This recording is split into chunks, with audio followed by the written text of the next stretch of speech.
आजची दिनांक काय? 13 सप्टेंबर 2025. वार काय आहे? शनिवार. इथे काय लिहिलंय? सॅटरडे. इंग्रजीत काय लिहिलंय? तुमची त्या वाराची स्पेलिंग पाठ व्हावी म्हणून, मज्जा म्हणून नाही. बघा, प्रकरण 10 समीकरणे. खाली दिलेल्या माहितीवरून समीकरण तयार करा व उकल शोधा. उकल या शब्दाचा अर्थ आहे उत्तर. समीकरणाचं जे उत्तर असतं त्याला काय म्हटलं जातं? उकल म्हटलं जातं. हरबाकडे काही मेंढ्या होत्या. बाजारात त्यातील 34 मेंढ्या विकल्या. नंतर 176 मेंढ्या शिल्लक राहिल्या. तर हरबाकडे एकूण किती मेंढ्या होत्या? सुरुवातीला आपल्याला काय सांगितलं त्यांनी? काही मेंढ्या होत्या. आकडा दिलाय का इथे? फक्त काही म्हटलंय. मग असं जेव्हा असेल उदाहरण, संख्या दिलेली नाही, तर मग न दिलेल्या संख्येच्या ऐवजी अक्षर वापरायचंय. एक्स. काय वापरायचंय? एक्स. न दिलेल्या संख्येच्या ऐवजी काय वापरायचंय? अक्षर वापरायचे. एक्स. हरबाकडे काही मेंढ्या होत्या. किती मेंढ्या होत्या? एक्स. बाजारात त्यातील 34 मेंढ्या विकल्या. विकल्या म्हणजे कमी झाल्या त्याच्याकडच्या की जास्त झाल्या? कमी झाल्या. मग कमी झाल्या म्हणजे काय रे? क्रिया कोणती होणार? बरोबर आहे. काय क्रिया होणार? त्याच्याकडे काही मेंढ्या होत्या, त्यातल्या त्याने 34 मेंढ्या विकल्या. 34 मेंढ्या विकल्यानंतर 176 मेंढ्या शिल्लक राहिल्या.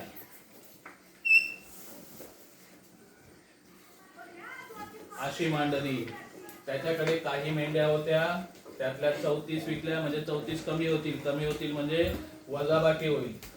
आणि नंतर किती शिल्लक राहिल्या? 176.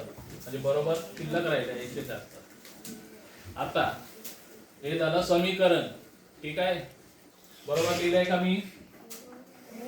जी संख्या माहित नाही त्याच्याऐवजी अक्षर वापरलं. विकल्या म्हणून वजा केले 34. बरोबर राहिलं 176. संपलं का उदाहरण इथे? नाही. आता याची उकल शोधायची आपल्याला. एक्स ची किंमत शोधायची. शेवटी काय म्हटलंय? तर हरबाकडे एकूण किती मेंढ्या होत्या? हे किती हे आपल्याला उत्तर शोधायचं. थोडा तिकडे सर. एक्स वजा 34 बरोबर 176. जसंच्या तसं लिहिलं मी.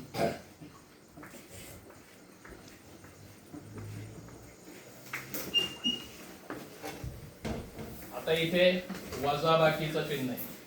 किती वजा केले एक्स मधून? 34 बरोबर 176. ज्या ठिकाणी बरोबरचं चिन्ह येतं त्या ठिकाणी दोन बाजू तयार होतात. ही डावी बाजू आणि उजवी बाजू. मध्ये बरोबरचं चिन्ह. आता इथे वजा 34 केले. मग इथे फक्त एक्स शिल्लक राहण्यासाठी कोणती क्रिया करणार आहे आपण? आता इथे एक्स फक्त शिल्लक राहण्यासाठी कोणती क्रिया करणार? सांगायचंय. एक्स वजा 34 पुढे बेरीज किती मिळवणार?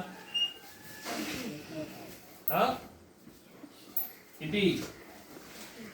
34. ही झाली डावी बाजू. आता बरोबरचं चिन्ह. उजवी बाजू काय आहे? 176.